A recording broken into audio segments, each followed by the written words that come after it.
Magandang araw ho sa inyong lahat mga kababayan. Ako po si JDB, ang inyong kabaglingkod. Nakikiramay po ako sa mga DDS. Diyos ko po, hindi pa nga nakaka-recover ang poon ninyo, nasunog na naman sa inyong katarantaduhan. Bakit ba ho kasi ipinagpipilitan nila na imbitado ni Donald Trump ang poon nila sa kanyang inaugurasyon? Tingnan nyo ang ginawa ho kasi nila, believe daw sa kagabi ito, sabi ni Mami Peng, may bagong issue. Ano 'yon? Hindi lang pinakita niya. Ito hong may dilaw, ayan oh. Ito. Ang nag-upload po nito ay ito hong si Astra Pimentel Naik. Okay? Alam ko tumakbo tong senadora dati. Kaya lang ho, dalawa lang yata yung botong nakuha. PDP laban pa yan Tinaas pa yung kamay niyan. Eto. Sabi rito, tignan nyo kinopya pa nila to. Langya, ito pa yung malabo. So ako naman, dali-dali ako hanap ng original na kopya na makukunan. Kasi dito ho ako naglalong nagduda. Yan, yung former, yan, F-Pres Duterte. Putang ina ng buhay ito. Ay, napamura na ako. Parang walang pinag-aralan. Hindi man lang yata nakaabot ng grade 6 ang gumawa nito. 'Di ba? Hindi alam ang technical writing. Only capitalized. Tapos ang laki-laki. Ayaw nga ng US na maaagaw ang atensyon, ang limelight ng inaugurasyon ng presidente. Tapos dito, in-special ninyo. 'Di ba? Yung laki ng letra. Sus Mariosep, ito nakalagay. Ito, totoo itong bandang ibaba. Ganyan ang nakasulat sa mga pinadadalhan ng imbitasyon. At kung inyong susuriin, ang quality ng kulay lang.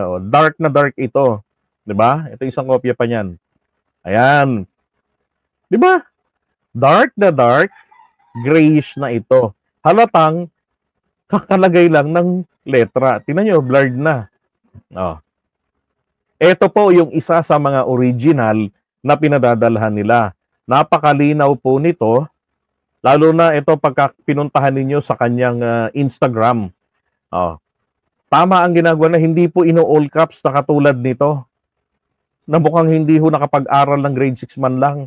Kasi ho sa grade 6, itinuturo na yung patamang pagsusulat. 'Di ba? Kapag po sa itong salutation ang tawag diyan Ang nilalagay po sa salutation hindi ganyan lang. Ang nilalagay po ay ganire. Dear Jagjit. Pangalan kasi niya yan ni Jagjit.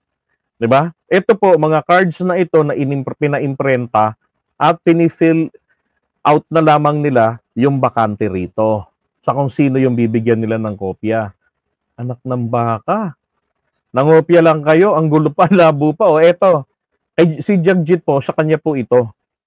Yan, si The Black Mentor. Yan, nakikita niyo yan sa Twitter account mismo ni The Black Mentor. Okay, swearing in ceremonies confirmed. Admits a bearer and party to the National Mall. Tinignan ko pa nga, akala ko yung ginawa nila, SM Mall yung nakalagay. An inaugural ceremony to President Donald Trump and Vice President-elect J.D. Vance. Okay. Ito si The Black Mentor. Meron pang isang nabigyan din ng kopya. Si Denise Pulahan. Baka awayin din nila ito. Sabihin nila, Denise Pulahan. Sabi ni Denise, wow, I got confirmed to go to the inauguration to take up 6 guests in Washington, D.C. for this Monday, January 20. I don't know if I can make it for sure yet, but is anyone else from Las Vegas going to the inauguration in Washington? Baka makikisakay. Ay, Grabe, no? Naimbitahan na, hindi pa siya sure kung pupunta. Dito sa Pilipinas po, hindi imbitado, nagpipilit. Bakit? Kasi pinalitaw po ng mga kamote na si Duterte ay close si Trump at magkaibigan. Tandaan nyo, artista yan si Trump. Napakahusay din yan manggoyo. At doon po, goyong-goyo nila ni Trump si Duterte. Trump has to do that kasi si Duterte po, ang inclination ay sa komunistang China. Kailangan nila ng tawag dito ng mahahawakan dito sa Pilipinas.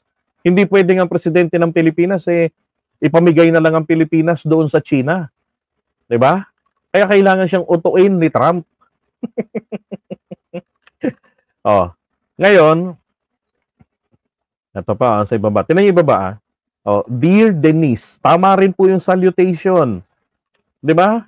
So, itong mga DDS, Diyos ko po, salutation lang, hindi pa alam ang tamang pagsulat. Sus, Mariosep. Oh. Ito ho yung buong, wala na yung logo sa taas. Ito. Dear Denise, we are excited to welcome you and up to 6 guests to the inauguration of Donald Trump. Diba? 47th President of the U.S. and J.D. Vance is the 50th Vice President of the U.S. On Monday, January 20, 2025. Please review the following details and instructions carefully to help ensure a seamless and enjoyable experience. We look forward to celebrating this historic occasion with you. So, venue, information, di ba? Yung venue, then guest arrival information. Meron pa tong bilin dito Ayan The United States Secret Service's prohibited items, aerosols, alcoholic beverages, appliances. Putang na magdadala ka ng toaster sa inaugurasyon ng Pangulo. Backpacks, bags, roller bags, suitcases, and bags exceeding size restrictions and 12, di ba? Balloons and balls and etc. Oops! Nasunog ho ang mga kolokoy. Peking-peke yung kanilang imbitasyon. Ayan ganyan lang po yung alam nyo, kaya ho kahina-hinala agad nung makita namin yung kopya na in-upload ni Naik. Yung salutation So kung saan po napulot ni Naik yan, naku po, dapat si Naik maging cautious din. Tignan niyang maigi. 'Di ba baka mamaya yung kanyang mataas na pinag-aralan masisira lamang ang imahe niya dahil po sa mukhang hindi man lamang nakatungtong ng grade 6 yung gumawa nito. Kinopya niya na, in-upload niya pa sa kanyang SOCMED account. Oh my God. Alright. Yan ha. Baka sabihin nyo, hindi totoo sinasabi ko. Sunog na naman. Hindi pa nga ho nakaka-recover sa paltos ng pagkakasunog doon sa ngaw-ngaw ni Digong na fake news kahapon. Nasunog na naman, kagagawan po ng kanyang mga alipores. Diba? Pwede nyo naman pong sambahin. Ipagtirik nyo ng kandila sa lahat ng simbahan. Diba? At sabihin ninyo, tanggapin nawa agad ito sa purgatorio. Diba? Ganon. Hindi. Sabi ni Archie sa recto. Ano mo, Archie, mas yung sa recto ho pag gumawa, maayos. Okay? Maayos. Yung sa recto. Kaya nga, maraming nakakapag-abroad, nakakalusot, dahil maayos magtrabaho yung sa Recto University. Yung Recto publication doon. Pero ho, yung gumawa nito, invitation made in Davao. Di ba? Ay, nako, sabi ni Eva. Nako, kung sino ka mang fake news na nagpapalaganap ng fake news in your wildest dream. Abong-abo naman, di ba? Duterte talaga, wala nang magandang ginawa. Puro na lang fake news ginawa nila. Alam nila, mabubudol pa nila mga alam nila, mabubudol pa nila mga taong mga taong bayan. Kayo na lang, shits kampon, kayo naman di mo. Wala sila na lang Di ba? Sabi ni Rowena Yamane, who will make friends with someone siding with China? That's how it is. And how Could you imagine the scary that would bring for Digong? Diba? From Elijah Celebre. For me lang guys, tanong ko, diba? Si Bato at Padilla ang lakas dumaldal. Bakit hindi nila vinoice out kung may kagaguhang ginagawa ang BICAM? Sinungaling pala si Digonyo. Hindi, alam niyo ho yung dalawang yan po, in fairness. Hindi po kasi kaya ng level ng utak nila o ng konsensya nila na sundan ang pagpi-fake news ni Duterte. Okay, kahit papano. Baka ho ganun. Either hindi kaya ng brain cells o hindi na po kaya ng kanilang konsensya. 'Di ba? Oh. Okay, iwan na muna natin ito. Kawawa naman. Sunog na eh.